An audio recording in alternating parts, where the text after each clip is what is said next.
Hasta las 17. Acceso directo en Ciudadano News. Bueno, buena pregunta la de Lumi, que me parece acá, Lumicano, una buena pregunta también para ver si nos puede responder Fernando Viera. De todas formas, en nuestra página web recuerden que tienen la última nota con respecto a todos los montos de pensiones no contributivas. Y como les decía hace un ratito, preparen sus consultas a partir de ahora para nuestro entrevistado del día de hoy, porque vamos a seguir hablando, como les decía recién, del sistema previsional, la nueva fórmula. ¿Qué se sabe? Yo quiero preguntarle si se debatió, si no, en el Senado. Así que ahora que lo veo conectado, lo recibimos a Fernando Viera. Preparen sus consultas. Hola, Fernando, ¿cómo estás? Bienvenido. Buenas tardes, ¿cómo va? Bien, y vos, muchas gracias por sumarte con nosotros. Me encanta, como siempre, el tema. Acá le damos mucha importancia al tema previsional y sobre todo jubilaciones y pensiones, que hoy es cierto lo que ponía yo recién acá en el cartelito. Hay mucha incertidumbre, muchas dudas, ¿no? Sobre no solamente la moratoria, que lo hemos hablado un montón, pero principalmente por los próximos aumentos. Yo quería arrancar el día de hoy preguntándote sobre eso. ¿Qué se sabe sobre el proyecto de la nueva fórmula de movilidad jubilatoria? Porque se tenía que debatir en el Senado, ¿verdad? Sí, así es. O sea, falta todavía la aprobación de la Cámara de Revisión de la Cámara de Senadores, todavía no se ha tratado, y este proyecto, que tiene media sanción, establece una recomposición por la inflación de enero. ¿Qué ocurre? Sí. En marzo, Milei modifica la ley de movilidad mediante un decreto de necesidad y urgencia y comienza a aplicar aumentos por inflación. Ahora, la gran discusión que hubo en torno a la fórmula de movilidad que se viene dando desde que están en el gobierno es qué tipo de aumento había que dar, cuál era la fórmula, y en un punto no se pusieron de acuerdo respecto de cuál iba a ser la recomposición, porque se hablaba de que tenía que recomponer con la inflación desde diciembre, otros planteaban desde enero, y el gobierno también pretendía quizás un poquito más adelante de febrero. No se llegó a un acuerdo. Y al final quedó trunca la discusión sobre la ley de movilidad a principios de año, con lo que en marzo, directamente por decreto, establecen dar aumentos por inflación mensuales para el régimen general y una recomposición parte de la inflación de enero, pero quedó colgado aproximadamente 7,2% de diferencia, que es lo que se aprobó ahora con media sanción en la Cámara de Diputados.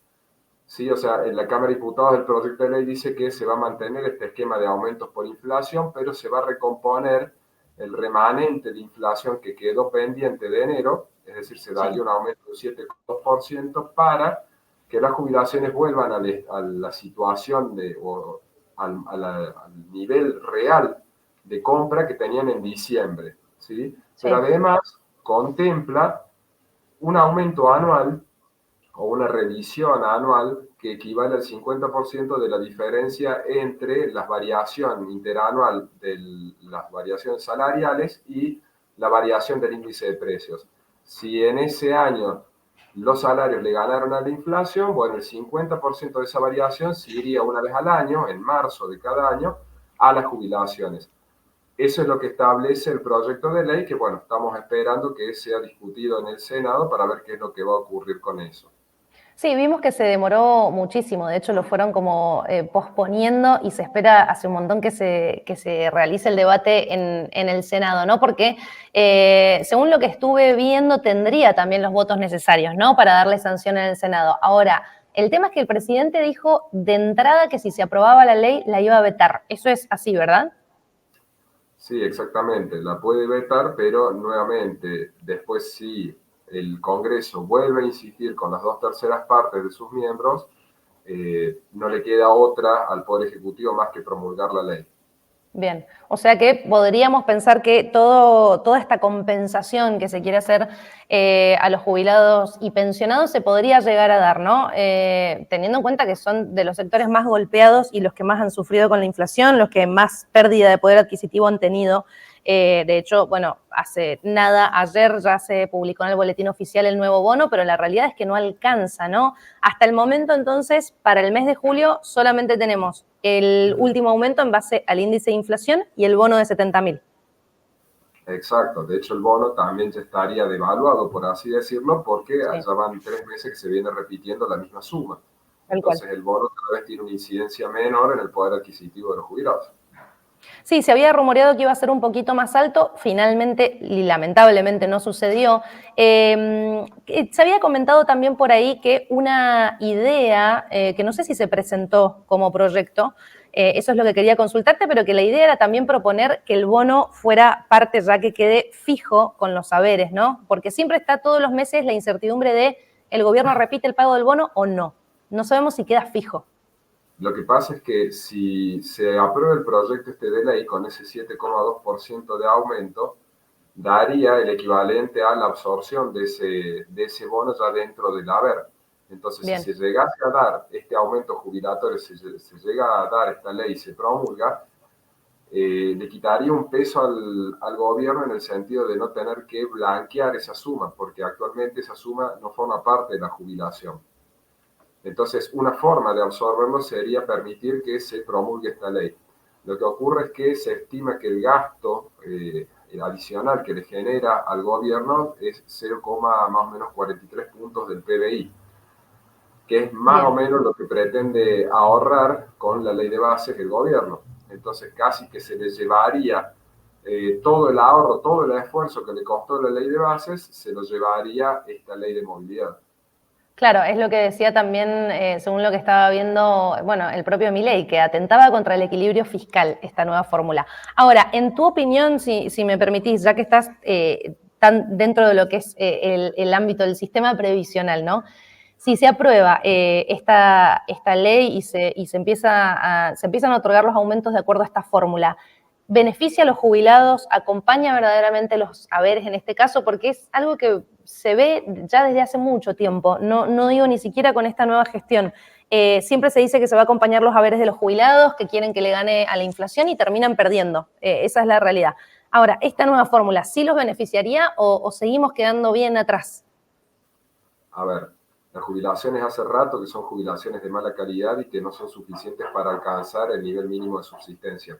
Por lo menos la gran mayoría, prácticamente el 90% de los jubilados no alcanza el nivel de subsistencia. O por lo menos la canasta del adulto mayor similar a la que miden en Cava.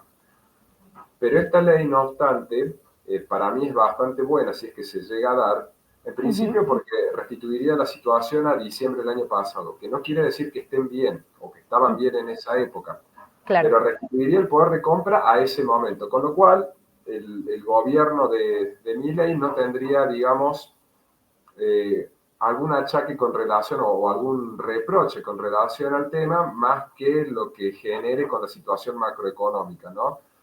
¿A qué me refiero? En el gobierno de Alberto Fernández, por ejemplo, se suspende la ley de movilidad en el año 2020 diciendo que iban a recomponer la situación de los jubilados y la realidad es que les dieron aumentos por debajo de lo que daba la fórmula de Macri, por ejemplo. Claro. Entonces ahí se le podía reprochar que efectivamente la decisión que habían tomado era mala. La decisión que tomó Milei con relación a aumentar las jubilaciones por inflación, para mí es buena, pero ¿qué ocurrió? Quedó descalzado el periodo de enero. Entonces, si esta ley llega a salir, se cubriría ese problema, ese descalce, ¿sí? Y no solamente eso, sino que además se subsanaría un tema. Las fórmulas de movilidad no es que son buenas o malas, depende del momento en el que se apliquen. La fórmula del gobierno anterior tenía en cuenta la recaudación tributaria de ANSES y la recaudación total y la variación salarial.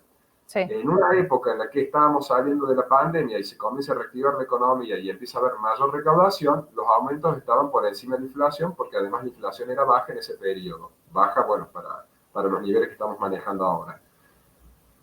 Pero pasado ya en el año 2023, ya cuando enfrentamos una estanflación, o sea, recesión, y además comienza a aumentar aceleradamente la inflación, esa fórmula se queda corta, ya no servía.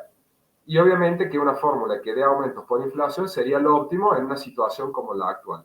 Bueno, el proyecto contempla las dos situaciones. Contempla aumentos por inflación y después tiene un plus una vez al año, ¿sí? Que sería en marzo de cada año, en el cual compararían si los salarios le ganan a la inflación, la mitad de ese aumento se capitalizaría para las jubilaciones.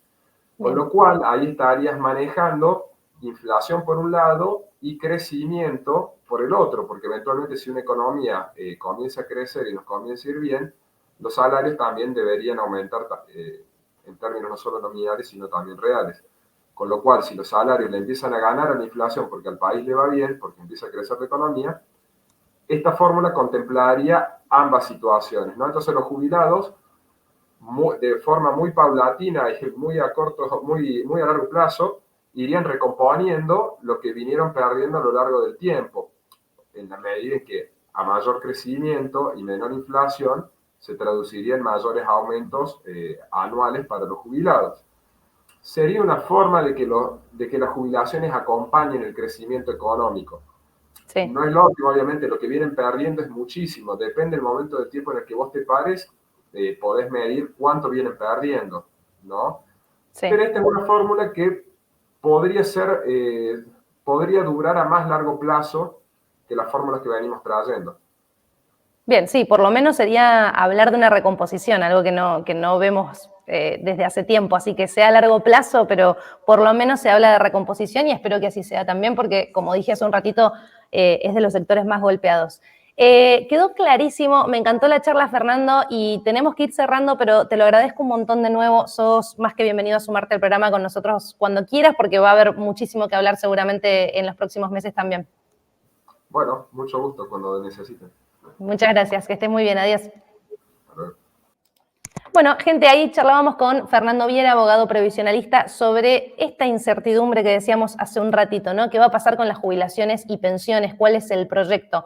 Lo que estuvimos viendo es que, como lo charlábamos recién con Fernando, se viene posponiendo mucho el debate en el Senado sobre este proyecto para tener una nueva fórmula jubilatoria. Se comentaba por ahí que lo tenían como medio frenado al proyecto, pero parece que ya no les va a quedar otra y que ya llega un punto en el que no lo pueden atrasar más. Se espera que en los próximos días finalmente se realice el debate y lo que se viene mostrando, por lo menos hasta el momento, y lo que se espera es que tenga los votos necesarios para aprobarse, así como tuvo media sanción en la Cámara de Diputados, tendría también su sanción en el Senado y finalmente podría convertirse en ley toda esta nueva fórmula que nos explicaba Fernando recién, que como siempre les digo, la entrevista va a quedar grabada en nuestro canal de YouTube, al igual que el programa completo. Si te quedaron dudas, si la querés volver a ver, volver a escuchar lo que explicaba el abogado, por supuesto que lo podés volver a ver y mandárselo a quien lo necesite. Pero se plantea una fórmula en la que por lo menos por primera vez en bastante tiempo apunta a que los jubilados y pensionados tengan medianamente una recomposición, porque si no siguen quedando atrás y perdiendo totalmente con la entrada de la inflación. Esperemos que así sea, yo espero realmente que se apruebe y espero que no sea como anticipó Javier Milei, que dijo voy a vetar esta ley en el caso de que se apruebe. Esperemos que finalmente quede fija, lo mismo que hablábamos recién con el bono, y que próximamente, ahora en julio sabemos que sigue siendo de 70.000 pesos, pero que después aumente como corresponde porque, insisto, si no los jubilados y pensionados siempre quedan atrás. No sé qué estamos esperando, que cobren nada. Bueno, lo digo así como que me enojo un poquito, pero bueno, ya saben que pueden volver a escuchar y enterarse todo sobre esta nueva fórmula que esperamos que se debata en el Senado. La encontrás, la entrevista grabada con Fernando Viera, en nuestro canal de YouTube. Así que mírala, compartila, escuchala, todo lo que necesites, la vas a encontrar desde ahí. Nosotros seguimos con muchísimo más en Acceso Directo porque entramos en la última parte del programa del día de hoy. Me hicieron como un poquito de ruido ahí recién. Sigan preparando y dejando sus consultas para esta última parte porque pasamos con mucha más información, pero me voy a tomar el ratito de leer las consultas que llegaron más tarde, así que prepárate y quédate ahí, que nos quedan poquitos minutos para cerrar este martes. Hasta las 17, Acceso Directo en Ciudadano News.